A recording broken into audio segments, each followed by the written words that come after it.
Assalamualaikum warahmatullahi wabarakatuh. Selamat datang di Natsir Project, sebuah channel yang membicarakan tentang gerakan politik Islam di Indonesia.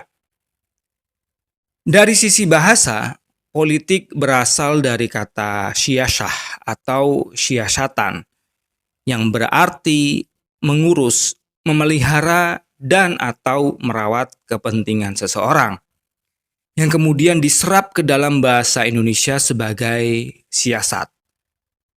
Secara makna, politik adalah aktivitas untuk mengatur urusan umat, baik dalam maupun luar negeri. Jadi tidak heran ketika kita menemukan bahwa Islam sejatinya telah mengatur berbagai urusan kenegaraan, seperti baiat, istihad, baitul mal, zakat, jihad, dakwah, dan lain sebagainya. Maka memisahkan politik dari kehidupan bernegara dan agama itu artinya sama aja dengan menghancurkan Islam, baik secara sistem, hukum, maupun peradabannya.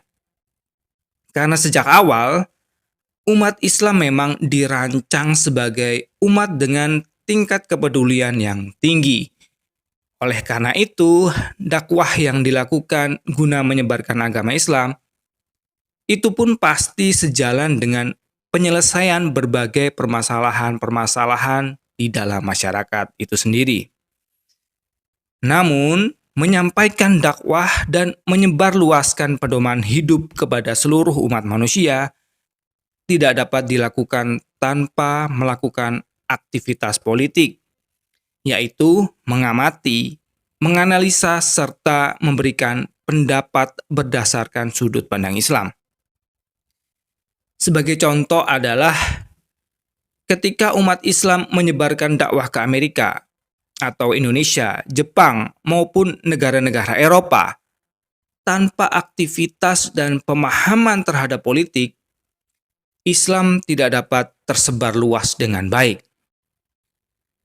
Pemahaman politik, baik di luar maupun dalam negeri, juga sangat dibutuhkan untuk melindungi negara dan umat.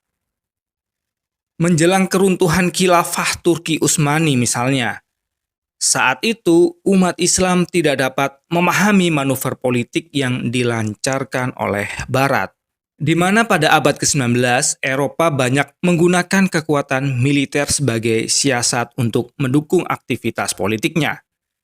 Akibat kelemahan ini, benih-benih kehancuran mulai muncul dari dalam diri umat Islam, seperti pemberontakan, nasionalisme, dan manuver politik para pengkhianat seperti Mustafa Kemal. Dan ya, umat Islam pun dengan mudahnya menerima berbagai pemikiran-pemikiran asing, dan bahkan menjadikan berbagai pemikiran tersebut sebagai bagian dari Islam, hanya karena dianggap tidak bertentangan dengan ajaran Islam. Tak sedikit pula kita temukan umat Islam yang justru sangat giat menyerukan ide-ide sekuler dan liberal dari pemikiran politik Islam, di mana sumber-sumber hukum selain syariat Islam bahkan mulai dijadikan pedoman. Pola pikir yang lemah ini menyebabkan umat Islam terus-menerus mendapatkan kontrol dari musuh-musuh Islam yang mengantarkannya menuju kehancuran. Menyadari bahwa umat Islam dapat bangkit melalui kesadarannya atas berbagai aktivitas politik, maka musuh-musuh Islam berupaya untuk menjatuhkan kesadaran politik dari umat, di mana agama dipisahkan dari negara dan masyarakat berfokus hanya pada urusan-urusan ibadah ritual. Makna politik kemudian dipersempit sehingga politik dianggap bertentangan dengan agama. Politik dianggap kotor dan najis. Hal ini tentu menyebabkan umat tidak dapat memahami berbagai strategi politik musuh-musuh Islam, sehingga mereka tetap berada di bawah penindasan negara-negara kafir dan tak mampu menemukan jalan bagi kebangkitannya. Dampaknya, kemunduran pemikiran umat Islam dapat kita rasakan hingga hari ini, di mana tidak jarang tokoh masyarakat dan umat keliru dalam memahami berbagai strategi politik musuh-musuh Islam. Dan yang perlu diwaspadai bahwa musuh-musuh Islam sangat ahli dalam menyesatkan pemahaman, merekayasa peristiwa, dan memalsukan fakta-fakta. Maka untuk mendapatkan pola pikir politik dibutuhkan pengalaman, baik dalam memberikan retorika dan analisa, maupun terjun langsung ke dalam realita masyarakat. Kesalahan yang sering terjadi adalah memahami teks-teks politik layaknya sastra, karya ilmiah atau perundang-undangan, yaitu memahami apa yang terjadi secara tersurat. Padahal banyak sekali peristiwa politik yang harus dimaknai tidak hanya berdasarkan yang tersurat, namun juga tersirat. Karena sejatinya aktivitas politik haruslah memahami makna yang tersembunyi di balik sesuatu yang terlihat, demi mendapatkan analisis yang tepat atas peristiwa yang akan terjadi.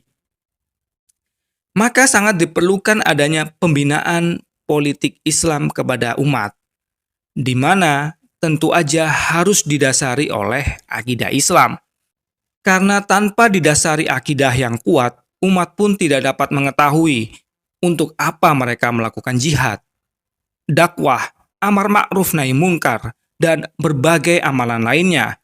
Umat juga tidak mengetahui bagaimana Islam sebenarnya telah secara sempurna memberikan solusi atas berbagai problematika hidup manusia. Padahal, akidah Islam yang telah mengatur urusan dunia dan akhirat sekaligus merupakan modal terbesar yang membuat umat Islam dapat memberikan suatu pemikiran menyeluruh tentang manusia, kehidupan, dan alam semesta dari sudut pandang manapun. Allahu a'lam bishawab. Jazakallah khairan, terima kasih telah menyimak video ini. Semoga Allah Azza wa Jalla menerima gerakan politik Islam ini sebagai amal ibadah kelak di yaumul akhir. Barakallahu fikum. Wassalamualaikum warahmatullahi wabarakatuh.